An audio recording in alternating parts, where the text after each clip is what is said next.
نماز حاجت اور نماز توبہ پڑھنے کا طریقہ۔ مسز عظیم سعودی عرب سے صلاۃ الحاجت اور صلاۃ التوبہ پڑھنے کا طریقہ بتا دیں۔ یاد رکھیں صلاۃ الحاجہ یا صلاۃ التوبہ کے نام سے الگ سے کوئی شریعت میں نماز نہیں ہے، کوئی کہ بھئی نبی نے فرمایا ہو کہ یہ صلاۃ الحاجت ہے، وہی صلاۃ ہے، وہ آپ اس میں یہ نیت کر لیتے ہیں میں دعا مانگوں گا تاکہ میری حاجت پوری ہو، تو اس سے پہلے میں نماز پڑھ رہا ہوں، تو وہ صلاۃ الحاجت، لوگ اس کو صلاۃ الحاجت کہہ دیتے ہیں۔ اور توبہ میں بھی یہی ہے کہ 2 رکعت پڑھ کے اللہ سے گناہوں کی معافی مانگی جائے، تو یہی نماز ہے جو 2 رکعتیں ہم عام طریقے سے پڑھتے ہیں، یہ کوئی الگ سے نمازیں نہیں ہیں۔ فجر عصر کے بعد صلاۃ الحاجت پڑھنا، کیا فجر یا عصر کے بعد صلاۃ الحاجت کے نفل پڑھ سکتے ہیں؟ فجر اور عصر کے بعد کسی قسم کی نفل نماز جائز نہیں ہے، اور یہ بھی سمجھ لیں صلاۃ الحاجت کے نام سے کوئی شریعت میں الگ سے نماز نہیں ہے، بس 2 رکعت آپ دعا مانگنے کے لیے پڑھیں کہ اللہ سے میں اپنی حاجت مانگوں گا، تو اس کو آج کل صلاۃ الحاجت کہہ دیا جاتا ہے، لیکن یہ کوئی الگ سے اسلام میں اس نام کی کوئی نماز نہیں ہے۔ تو باقی کوئی بھی نماز ہو، فجر اور عصر کے بعد نفل نماز اگر ہے تو وہ پڑھنا جائز نہیں ہے۔ صلاۃ التسبیح کی شرعی حیثیت، بہت سے لوگ کہتے ہیں کہ اسلام میں صلاۃ التسبیح کی کوئی حیثیت نہیں ہے، کیا یہ درست ہے؟ نمرہ بلال صاحبہ نے سوال پوچھا ہے۔ دیکھیں صلاۃ التسبیح کے بارے میں جتنی احادیث ہیں کوئی ایک بھی صحیح حدیث نہیں ہے، پہلی بات تو یہ۔ دوسری بات یہ کہ فقہا کا اصول ہے کہ ضعیف حدیثیں جب کثرت سے ہوں تو وہ درجہ حسن تک پہنچ جاتی ہیں، یعنی قابل قبول ہو جاتی ہیں۔ وہ اس بیس پہ اگرچہ صحیح حدیث ایک بھی نہیں ہے، لیکن کثرت سے حدیثیں ہیں، اگرچہ وہ ضعیف ہوں تو وہ مل کے ایک قوت مل جاتی ہے ان کو۔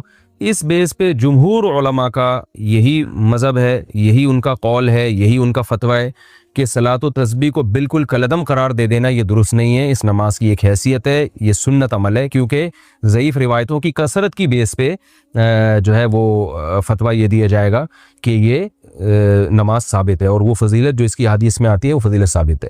لیکن بعض علماء کا موقف یہ ہے کہ، اور میرا بھی رجحان انہی بعض علماء ہی کی طرف ہے، میں کوئی بہت بڑا عالم مفتی نہیں ہوں، لیکن ایک ٹوٹا پھوٹا سا رجحان اس طرف ہے میرا۔ وہ ابن تیمیہ رحمہ اللہ تعالیٰ نے جو بات کی ہے بڑی زبردست کی ہے، اور یہی بات ہمارے شیخ حضرت مفتی رشید احمد صاحب رحمہ اللہ بھی فرمایا کرتے تھے۔ حضرت نے تو ابن تیمیہ کی بات نقلنے کی حضرت کی اپنی ذاتی رائے تھی، مفتی رشید احمد صاحب کی جو مفتی اعظم تھے، اور حضرت مفتی تقی عثمانی صاحب، حضرت مفتی رفیع عثمانی صاحب دامت برکاتہم العالیہ کے استاذ رہے ہیں 8 سال، بڑے علم مشہور تھے۔ ان کا بھی رجحان اس طرف تھا کہ وہ بھی صلاۃ التسبیح کو نہیں مانتے تھے۔ اس کی وجہ یہ تھی کہ وہ یہ کہتے تھے کہ ٹھیک ہے درجہ حسن تک روایتیں پہنچ رہی ہیں، مگر ان روایتوں سے جو نماز ثابت ہو رہی ہے نا، وہ ان مشہور متواتر روایتوں کے بالکل اپوزٹ ہے، یعنی ان کے خلاف ہے۔ امام ابو حنیفہ رحمہ اللہ تعالیٰ کا اور فقہ حنفی کا جو اصول ہے خاص طور پر مسائل کے استنباط کا، وہ یہ ہے کہ جو اگر کوئی متواتر یا قطعی چیز ہمارے سامنے آ جائے احادیث سے، اس کے مقابلے میں اگر صحیح حدیث بھی اس کے خلاف ہوگی تو اس قوی کو ترجیح دی جائے گی۔ جیسے قرآن ایک متواتر ہے، اب قرآن سے اگر کوئی حکم ثابت ہو رہا ہے تو اگر حدیث صحیح حدیث سے بھی یعنی حدیث اگر صحیح بھی ہو اور اس کے خلاف چلی جائے گی تو احناف پھر قرآن کو لیتے ہیں، حدیث کو اس میں تعویل کر لیتے ہیں، کیونکہ قرآن قطعی ہے۔ تو اسی طرح بعض روایتیں کثرت سے ہوتی ہیں جن سے ایک حکم ثابت ہو رہا ہوتا ہے، ان کے اپوزٹ اگر ایک کوئی صحیح روایت بھی ہوتی ہے تو اس کو احناف اکثر رد کر دیتے ہیں یا اس میں تعویل کر لیتے ہیں کہ بھئی جو متواتر روایتوں سے جو چیز ثابت ہو رہی ہے وہ اس کے بالکل اگینسٹ ہے۔ تو صلاۃ التسبیح میں بڑا اشکال یہ ہوتا ہے کہ اس نماز کی جو کیفیت ہے اس میں بعض دفعہ ایسا عمل ہوتا ہے جس سے سجدہ سہو لازم آ رہا ہوتا ہے، یعنی عام نمازوں، مثال کے طور پر آپ جب یعنی سورہ فاتحہ کے بعد جب سورت شروع کرتے ہیں اور سورت ختم کرتے ہیں تو رکوع میں تاخیر سے جو صحیح حدیث سے ہمیں پتہ چلتا ہے، جو نبی کا معمول رہا ہے، وہ یہ کہ سورت ختم کرتے ہی آپ نے رکوع کیا ہے۔ تو اسی وجہ سے فقہا نے کہا ہے کہ اگر سورت ختم کرنے کے بعد آپ رکوع میں تاخیر کریں گے تو سجدہ سہو لازم ہو جائے گا۔ یہ کثیر صحیح حدیث سے یہ اصول نکالا ہے فقہا نے، جبکہ صلاۃ التسبیح اس کے اپوزٹ ہے۔ اس میں کیا آتا ہے کہ آپ تلاوت ختم کرنے کے بعد تسبیحات پڑھنا شروع کر دیتے ہیں اور رکوع میں تاخیر لازم آ رہی ہوتی ہے۔ تو صحیح احادیث سے جو بات بے غبار روایات اور کثرت روایات سے جو بات ثابت ہو رہی ہے وہ یہ ہوتی ہے کہ سورت ختم کرتے ہی رکوع کرنا واجب ہے، تو اس میں کیا ہو رہا ہے کہ رکوع کرنا واجب نہیں ہے، تو یہ اگینسٹ ہو رہی ہے نا ان صحیح احادیث کے۔ اس لیے بعض علماء کا موقف یہ ہے کہ اگرچہ ضعیف روایتیں ہیں، کثرت سے ہیں، درجہ حسن تک پہنچی ہوئی ہیں، مگر اس سے جو نماز کی کیفیت ثابت ہوتی ہے وہ متواتر جو روایتیں ہیں ان سے ثابت ہونے والی کیفیت کے خلاف ہے۔ تو جو قوی ترین چیز ہے اس کو لیا جائے اور اس کے جو اپوزٹ اس کے جا رہی ہے اس کو ترک کر دیا جائے. اس بیس پر مفتی رشید احمد صاحب رحمہ اللہ تعالیٰ کی رائے تھی. حالانکہ انہوں نے کئی سال صلاۃ و تسبیح پابندی سے پڑھی ہے، مگر جب ان کا رجحان اس طرف ہوا، یہ تحقیق کی طرف ان کا دماغ گیا، تو انہوں نے صلاۃ و تسبیح چھوڑ دی. مگر منع نہیں کرتے تھے دوسروں کو، اس لیے کہ جمہور بہرحال اس کے قائل ہیں. تو میں بھی کسی کو منع نہیں کرتا، جو ہے وہ جمہور اس کے قائل ہیں، اور فقہ حنفی میں بھی فتویٰ اسی پر ہے کہ صلاۃ و تسبیح پڑھنی چاہیے. تو لیکن بعض علماء بہرحال اس طرف گئے. اور پھر میں نے بعد میں علامہ ابن تیمیہ رحمہ اللہ تعالیٰ کی تحقیق پڑھی، انہوں نے بھی یہ بات لکھی ہے کہ لم یثبت مثلہ بمثلہ، کہ جس قسم کی نماز ان روایتوں سے ثابت ہو رہی ہے صلاۃ و تسبیح والی، تو اس جیسی نماز جو صحیح روایتوں کے بالکل اگینسٹ جا رہی ہے، اس کے لیے بہت مضبوط دلیل ہونی چاہیے. تو یعنی اتنی کمزور دلیل سے وہ ثابت اس کو نہیں کیا جا سکتا، کیونکہ یہ صحیح روایتوں کے اگینسٹ جا رہی ہے. یعنی جو مفتی رشید احمد صاحب کہا کرتے تھے، تو ابن تیمیہ رحمہ اللہ کی رائے بھی میں نے دیکھی کہ وہ بھی بالکل اس کے مطابق ہے. لیکن بہرحال جمہور اس کے قائل ہیں. علامہ ناصر الدین البانی رحمہ اللہ تعالی وہ صلاۃ و تسبیح کے قائل ہیں، اور انہوں نے اس مسئلے میں عبداللہ ابن مبارک رحمہ اللہ کی تقلید کی ہے، اور بالکل واضح لفظوں میں تقلید کی ہے. ان کی تحقیق جو میں نے پڑھی تو انہوں نے بتایا کہ اگرچہ ضعیف روایتیں، لیکن عبداللہ ابن مبارک رحمہ اللہ تعالی جیسا محدث، وہ کہتے ہیں جب وہ پڑھا کرتے تھے تو پھر ہم اس کو سنتی سمجھتے ہیں. تو یعنی کیونکہ عبداللہ ابن مبارک بہت بڑے محدث تھے، فقیہ بھی تھے، تو انہوں نے کہا کہ عبداللہ ابن مبارک نے چونکہ اس نماز کو افضل سنت قرار دیا اور ثابت قرار دیا ہے، تو اتنے بڑے محدث کی رائے کو میں فالو کر رہا ہوں. تو انہوں نے تقلید کا لفظ تو ذکر نہیں کیا، لیکن انہی کی تقلید میں، تقلید اسی کو کہتے ہیں کہ آپ کسی پر اعتماد کر کے کہ بھئی جب اتنا بڑا آدمی ایک چیز پہ فتویٰ دے رہا ہے تو میں بھی اس پر اعتماد کرتا ہوں. کہ اہل حدیث کا میرے پاس فون آیا کہ میں کسی لڑکی سے شادی کرنا چاہتا ہوں اس کے ابا کی اجازت کے بغیر، تو شریعت میں یہ جائز ہے؟ مجھے لگ گیا کہ یہ کوئی اہل حدیث ہیں. میں نے کہا کہ اہل حدیث کی نظر میں تو یہ جائز نہیں ہے. تو کہتے ہیں نہیں میں اہل حدیث سے نہیں، میں تو حدیث سے بتایا. میں نے کہا حدیثوں میں تو دونوں باتیں ملتی ہیں ہمیں، تبھی تو علماء کا اختلاف ہوا ہے اس میں. بعض حدیثوں سے پتہ چلتا ہے کہ ولی کی اجازت کے بغیر نکاح ہو سکتا ہے، بعض سے پتہ چلتا ہے کہ نہیں ہو سکتا.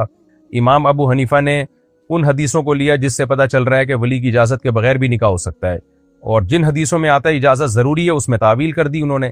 امام شافعی نے اور اہل حدیث علماء نے ان حدیثوں کو لیا کہ جن میں آتا ہے ولی کی اجازت کے بغیر نکاح نہیں ہوتا، ان حدیثوں کو اصل بنایا، اور جن میں آتا ہے کہ ولی کی اجازت کے بغیر نکاح ہو جاتا ہے ان حدیثوں میں تعویل کی انہوں نے. تو اب اختلاف جب پیدا ہو گیا تو اب یہ اختلاف حل نہیں ہو سکتا. اب یہی ہے کہ ایک فقہ کو فالو کریں آپ. تو میں نے ان کو سمجھایا کہ بھائی آپ چونکہ اہل حدیث ہیں اور ساری زندگی اہل حدیث علماء سے ہی فتویٰ لیتے رہے ہیں، تو یہ جائز نہیں ہے، آپ یہ کام نہ کریں. کہتے ہیں نہیں میں اہل حدیث نہیں، میرا کوئی مسلک نہیں ہے، میں تو قرآن و سنت کو مانتا ہوں. تو میں نے کہا اچھا مجھے بتاؤ، آج تک تو قرآن و سنت آپ اہل حدیث علماء سے پوچھتے رہے، آپ کا خیال یہ تھا کہ وہ آپ کو صحیح جواب دیں گے. آج آپ کو حنفی عالم کا خیال کیسے آ گیا؟ یہ لڑکی کا عشق جب دماغ پہ سوار ہو گیا اور بھوت سوار ہو گیا، تو اب حنفی مسلک آپ کو قرآن و سنت کے مطابق لگ رہا ہے. تو یہ ہے وہ فساد جس کی وجہ سے کہا جاتا ہے کہ ایک فقہ کو فالو کیا جائے. تو اگر کوئی اہل حدیث ہے تو پھر پراپر وے میں اہل حدیث فقہ کو فالو کرے. ہاں اہل حدیث کے کچھ مسائل اجماع کے خلاف ہیں تو وہ آپ اس میں فالو نہیں کر سکتے. جیسے 3 طلاق میں اہل حدیث جو کہتے ہیں نا ایک ہوتی ہے، وہ میں 20 دفعہ بتا چکا ہوں، یہ صحابہ کا اجماعی مسئلہ ہے. ایک فقہ کو فالو کیا جاتا ہے ان مسائل میں جن میں صحابہ اور تابعین کا اختلاف تھا، ان مسائل میں نہیں جن میں صحابہ اور تابعین کا اجماع ہو گیا، ان میں کسی کو فالو، اس میں تو اجماع امت ہے تو وغیرہ. باقی اہل حدیث حضرات سے گزارش ہے کہ وہ اپنا کوئی فقہ مرتب کر لیں. 4 فقہ ہیں تو 5واں بھی ہو جائے گا، تو مرتب کر لیں تو ہم فتویٰ دے دیں گے بھائی چلو یہ بھی ایک فقہ ہے جس نے اس کو فالو کرنا ہے، اس کو کر لے. لیکن اہل حدیث کے ساتھ مسئلہ یہ کہ وہ مرتب فقہ ہی نہیں ہے، اکائیاں ہیں، وہاں سے کچھ فتویٰ، وہاں سے کچھ فتویٰ، وہاں سے کچھ فتویٰ. تو جیسے فقہ حنفی ہے، فقہ شافعی ہے، مالکی ہے، تمام مسائل فقہ حنبلی ہے، پورا مرتب فقہ ہے. اس کے مفتابی قول ہوتے ہیں، راجع قول ہوتا ہے. پوری دنیا میں آپ جائیں ایک ہی آپ کو ملے گا بھئی اس میں فتویٰ اس قول پر ہے، یہی ان کا جو فقہی مذہب ہے وہ یہ ہے. لیکن ہمارے اہل حدیث بھائیوں کا ایسا ہے نہیں. تو کر لیں تو پھر ہم یہ کہہ دیں گے بھئی ایک فقہ ہے اس کو آپ فالو کر لیں، لیکن ایسا ہے نہیں. کر لیں اچھی بات ہے اگر ہو جائے تو، ورنہ تو یہ عوام تو پھر پاگل ہو جائے گی جس طرح سے چل رہی ہے. اس سے سوائے خلفشار پیدا ہونے کے اور امت میں مزید توڑ پیدا ہونے کے کچھ بھی حاصل نہیں ہوگا. اچھا بھائی احمد صاحب ملتان سے، میرے بہنوں ہی نے میری بہن کو 3 طلاقیں ایک ساتھ دے دیں. اب وہ کہہ رہے ہیں کہ ایک مجلس کی 3 ایک ہوتی ہیں. وہ کہیں گے کیونکہ حرام خوری اس زمانے میں بہت پھیل چکی ہے، پہلے 3 طلاقیں دو پھر کہنے لوگوں کہ 3 ایک ہوتی ہیں. تو آپ اپنی بہن کو مت بھیجیں، یہ زنا ہے، حرام ہے، ناجائز ہے. اور جب بھی میں کہتا ہوں 3 طلاق کے بعد اہل حدیث سے فتویٰ لے کے بیوی کو رکھا تو زنا کا گناہ ملے گا، تو بہت سے اسکالر ایک دم حرکت میں آ جاتے ہیں کہ یہ مبالغہ آرائی کرتا ہے. پھر وہ حوالے پیش کرتے ہیں فلانے کا قول بھی ہے، فلانے کا قول بھی ہے. بھائی صاحب قرآن و سنت میں 3 طلاقیں 3 ہی ہیں. میری سورہ بقرہ میں جو میں نے جو تفسیروں کے لیکچر ریکارڈ کروائے ہیں ان میں لیکچر نمبر 100 یہاں سے سورہ بقرہ کی آیات الطلاق مرتان، یہاں سے طلاق کے حکام شروع ہو رہے ہیں، جو میں نے اس میں پورے ریفرنسز کے ساتھ اور اہل حدیث کے تمام دلائل کے ساتھ پورا ایک درس ریکارڈ کروایا ہے۔ وہ لیکچر آپ سن لیں، اس میں ایک ایک اشکال کا ان کے 2 اور 2 4 کی طرح جواب دیا، اور صحابہ کرام کے فتاوی پیش کیے ہیں کہ صحابہ اور تابعین میں اس مسئلے میں اجماع ہے کہ 3 طلاقیں 3 ہی ہوتی ہیں۔ تو صحابہ سے دکھاؤ ہمیں کسی نے 3 کو 1 کہا ہو، یا تابعین میں سے کسی جلیل القدر تابعی سے دکھاؤ کسی نے 3 کو 1 کہا ہو۔ آپ دکھائیں گے تو پھر ہم اس کا جواب دیں گے کہ یہ آپ ترجمہ غلط کر رہے ہیں یا کیا کر رہے ہیں، اس میں یہ سند صحیح نہیں ہے اس کی۔ لیکن دکھائے صحابہ تابعین سے نہیں جاتا۔ پتہ ہے کیا کرتے ہیں اسکالرز؟ یہ کر رہے ہوتے ہیں کہ دیکھو فلاں نے بھی لکھا ہے کہ فلاں صحابی نے کہا ہے۔ بھائی فلاں کے لکھنے پر گورنمنٹ نے کوئی پابندی نہیں لگائی، کوئی بھی کسی بھی ٹائم پہ کچھ بھی لکھ سکتا ہے۔ کہاں کہا ہے، کون سی کتاب میں ہے، صحابی کی سند تو دکھائے نا۔ تو اس لیے اہل حدیث کی رائے اس بارے میں 100% غلط ہے۔ 3 طلاقیں 3 ہی ہوتی ہیں، اور آپ اپنی بہن کو نہ بھیجیں۔ باقی فتوے ہر جگہ سے مل جائیں گے مارکیٹ میں۔ اگر غامدی صاحب کے پاس جائیں گے تو وہ تو دے دیں گے 3 1 بھی نہیں ہوئی ہیں۔ وہ کہیں گے یونین کونسل والے جب تک طلاق کو ویلڈ قرار نہیں دیں گے تو اس وقت تک طلاق ہوتی نہیں ہے۔ وہ کہتے ہیں یہ کام گورنمنٹ کا ہے، شہباز شریف صاحب فیصلہ کریں گے کہ آپ کی بیوی کو طلاق ہوئی یا نہیں ہوئی، سپریم کورٹ کا جج فیصلہ کرے گا۔ انہوں نے تو بالکل ہی سارے طلاق کے مسائل کی دھجیاں ہی اڑا دی ہیں پروفیسر غامدی صاحب نے۔ تو وہ تو یونین کونسل پہ، ہماری بیویاں یونین کونسل فیصلہ کرے گی کہ یہ ویلڈ ہے یا نہیں ہے طلاق۔ تو ایسے آتے رہیں گے اسکالر مارکیٹ میں، قرآن و سنت کا لیبل لگا کے باتیں بہت کرتے رہیں گے۔ تبھی نبی صلی اللہ علیہ وسلم نے فرمایا تھا 73 فرقے پیدا ہوں گے، جنتی وہ ہوگا ما انا علیہ و اصحابی، جو میرے اور صحابہ کے طریقے پہ چلے گا۔ صحابہ میں ہمیں نہیں ملتا کہ یونین کونسل کا فیصلہ کیا ہے اور فلاں کا۔ صحابہ کرام قرآن و سنت سے استدلال کرتے تھے۔ عبداللہ بن عباس کی صحیح حدیث ہے، ابو داؤد میں موجود ہے، 3 طلاقیں دے کے ایک شخص آیا تو انہوں نے قرآن کی آیت تلاوت کی اور فرمایا کہ انک لم تتق اللہ فلم یجعل لک مخرجا، اللہ سے نہیں ڈرا ہے لہذا تیری طلاقیں واقع ہو گئی ہیں، تجھے چاہیے تھا کہ ایک ہٹی مت دیتا۔ اچھا بھائی، کاشان اسلام آباد سے، اگر کسی کے کپڑوں پر ناپاکی لگی ہو تو اس کو باقی کپڑوں کے ساتھ آٹومیٹک مشین میں ڈال دیں گے تو کیا باقی سارے کپڑے بھی ناپاک ہو جائیں گے؟ اس طرح سے مینول مشین کا حکم بھی بتا دیں۔ جی ہاں جناب، آٹومیٹک مشین میں ناپاک کپڑوں کے ساتھ پاک کپڑے ڈال دیے تو آٹومیٹیکلی وہ بھی ناپاک ہو جائیں گے، کیونکہ مشین آٹومیٹک ہے، سارے کام آٹومیٹکلی کر رہی ہے۔ البتہ یہ ضرور ہے کہ ناپاک کپڑوں کے ساتھ جب پاک کپڑے آپ نے ڈال دیے اور اچھی طرح سب کو دھو دیا اور 3 دفعہ پانی بہا دیا تو جہاں پاک کپڑے پاک ہو جائیں گے آٹومیٹیکلی، تو ناپاک کپڑے بھی پاک ہو جائیں گے آٹومیٹیکلی۔ یعنی سارے کپڑے سوری میں نے آٹومیٹیکلی کچھ غلط کہہ دیا۔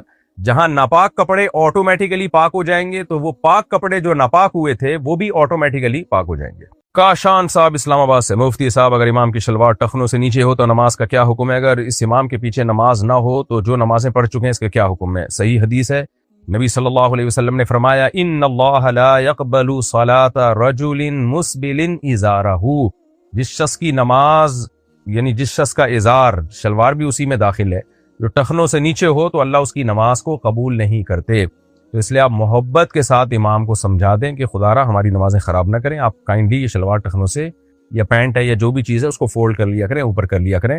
باقی جو نمازیں امام کے پیچھے پڑھی ہیں وہ لوٹانے کی ضرورت نہیں ہے، کیونکہ علماء نے اس حدیث کا مطلب یہ بتایا ہے کہ نماز ناپسندیدہ ہوتی ہے، فرض بہرحال ادا ہو جاتا ہے۔ حدیثوں کا مطلب دوسری حدیثیں سامنے رکھ کے بیان کیا جاتا ہے، تو یہ نماز کے لیے شرط کے درجے میں نہیں ہے۔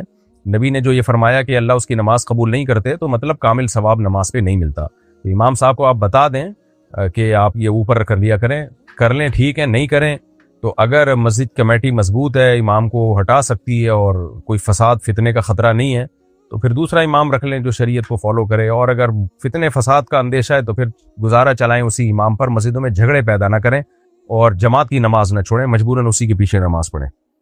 محمد سعد کراچی سے، مفتی صاحب اگر آٹومیٹک مشین کپڑوں کو 3 دفعہ دھوتی ہو تو کیا اس میں ناپاک کپڑے پاک ہو جائیں گے اگرچہ اس میں ناپاکی کا نشان باقی رہ جائے؟ جی پاک ہو جائیں گے اگر 3 دفعہ اس کو اچھی طرح یعنی پانی پورا ڈال کے نکال دیا ہے، لیکن ناپاکی کا اگر نشان باقی رہ گیا ہے تو وہ یہ دیکھا جائے گا کہ نشان اگر رگڑنے سے آرام سے جا رہا ہے تو پھر تو وہ پاک نہیں ہوں گے، رگڑ کے آپ کو اس کو نشان کو ہٹانا پڑے گا۔ لیکن اگر نشان اتنا سخت ہے کہ رگڑ کے وہ نہیں جا رہا ہے تو پھر وہ معاف ہے، تو وہ پھر پاک ہی سمجھے جائیں گے۔ صدام حسین سرگودا سے، مفتی صاحب اگر کسی کو قطروں کا مسئلہ ہو، صدام حسین سرگودا کہاں پہنچ گئے؟ تو عراق میں نہیں ہوا کرتے تھے؟ اچھا خیر،